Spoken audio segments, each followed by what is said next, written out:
Well, let's try this again.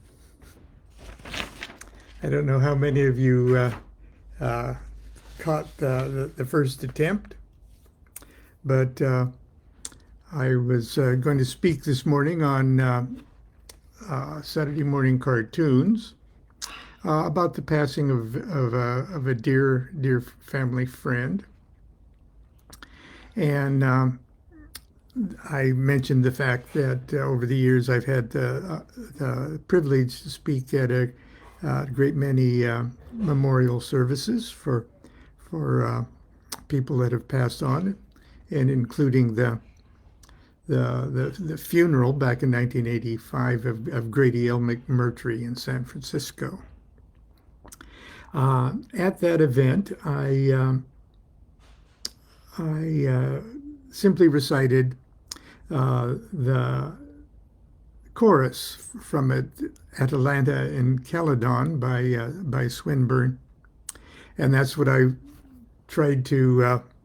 I had a printout of it. I was going to share it with you just a moment or so ago, but my printout was only a fragment of the already very short little poem.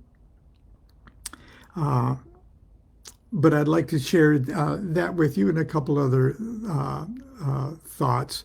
I have not checked with the family or confirmed whether whether it's wise to give out the details, or I'm going to respect everybody's privacy.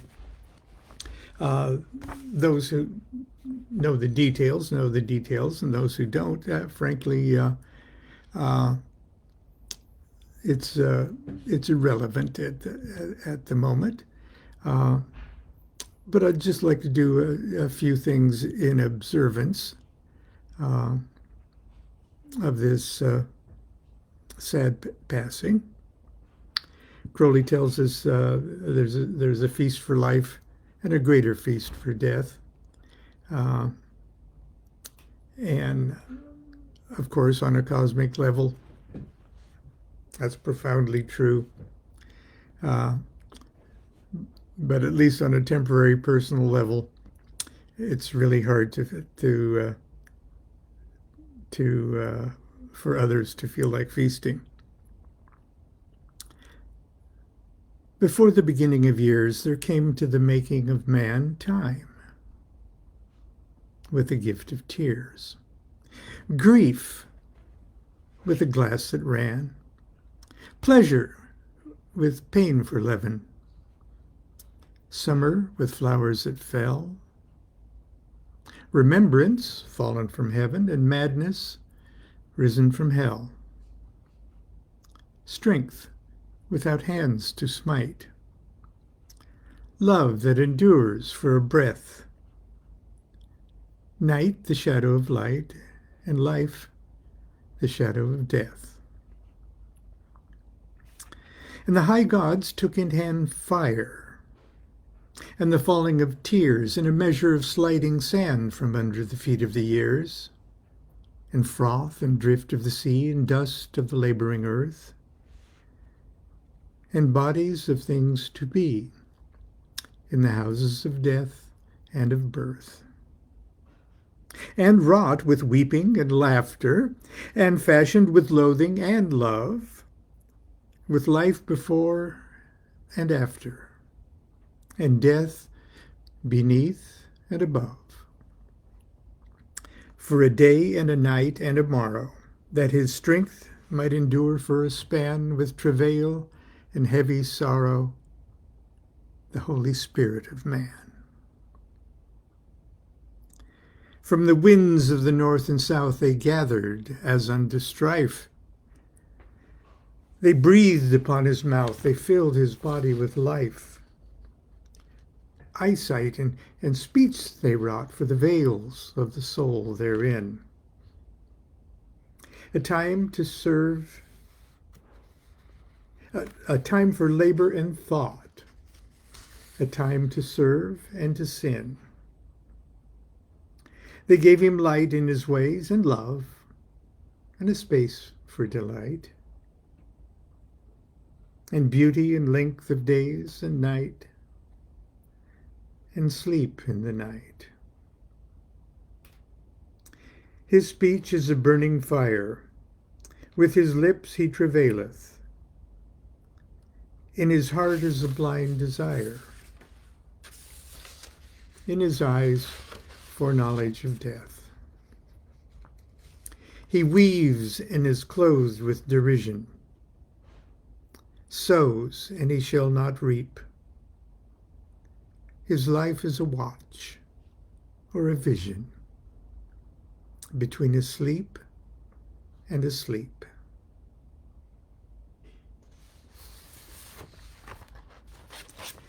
Now, that poem is recited by Brother Leo in the Rite of Saul, and our friend in his youth was very active in the rites, the joyous rites of Aloysius. Thinking back, the first time I heard that poem,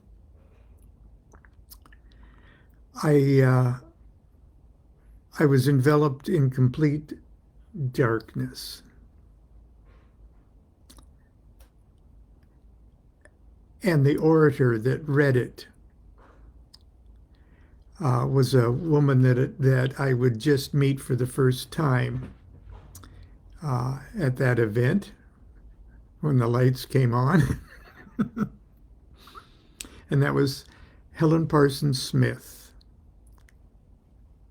I heard Helen Parsons Smith recite that poem. Anyway,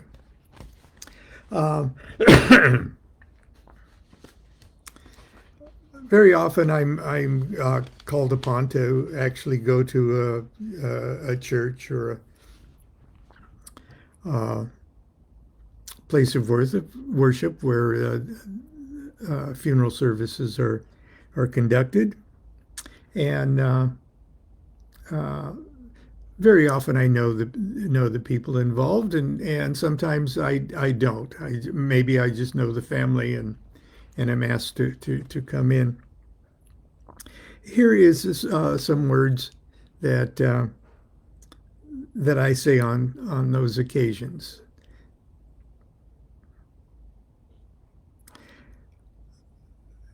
And I'll try to amend this in such a way as it is generic.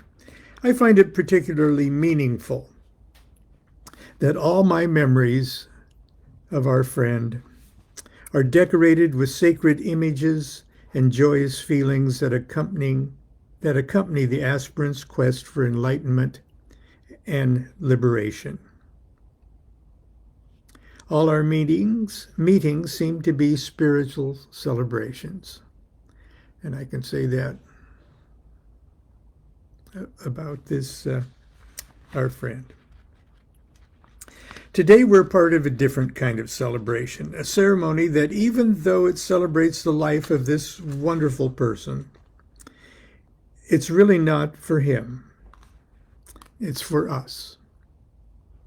It's a ceremony in which and by which each of us confronts the greatest mystery of life. No matter what our particular religious beliefs may be or what scriptures we hold sacred, our ideas concerning the meaning of life and death are ultimately based on our own understanding and observations of the world around us.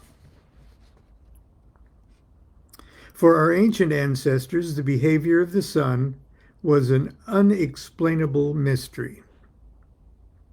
They literally believed with terror that the sun died on the western horizon every evening after a dark night of restless uncertainty. They rejoiced to see that the new sun was mysteriously born in the east. Their whole concept of life and death was built upon the mistaken observation that the sun, the giver of light and life, is born, then dies, then is born again. And so our ancient ancestors naturally fashioned their religious beliefs and institutions upon what appeared to be a divine formula of life and death, and a hoped for resurrection to a new life. Today we have a more accurate view of the universe. We know that the life-giving sun does not die every night, does not slip toward extinction every winter. It shines all the time. The darkness of night is simply the result of the shifting of our own shadow. It's an illusion.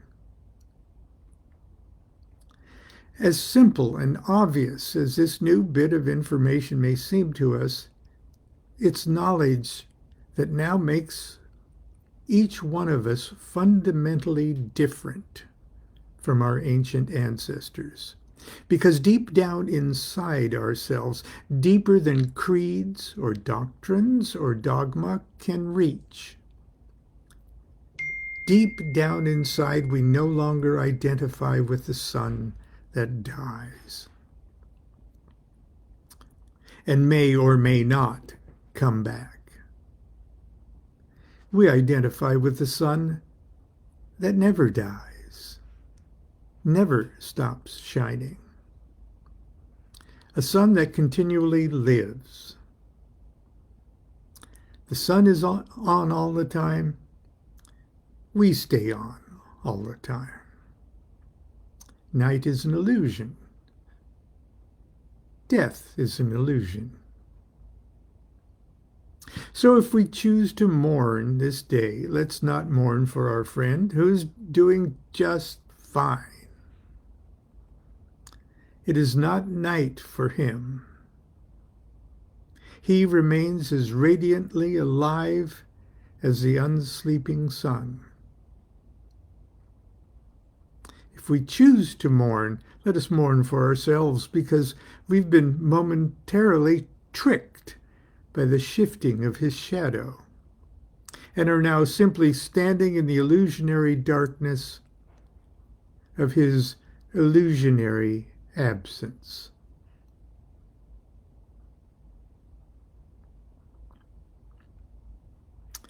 Then I usually close with a prayer from the collects of the Gnostic Mass. Unto you, from whose eyes the veil of life hath fallen, may there be granted the accomplishment of your true will. Whether you will absorption in the infinite, or to be united with your chosen and preferred, or to be in contemplation, or to be at peace, or to achieve the labor and heroism of incarnation on this planet or another, or in any star or aught else. Unto you may there be granted the accomplishment of your will, yea, the accomplishment of your will.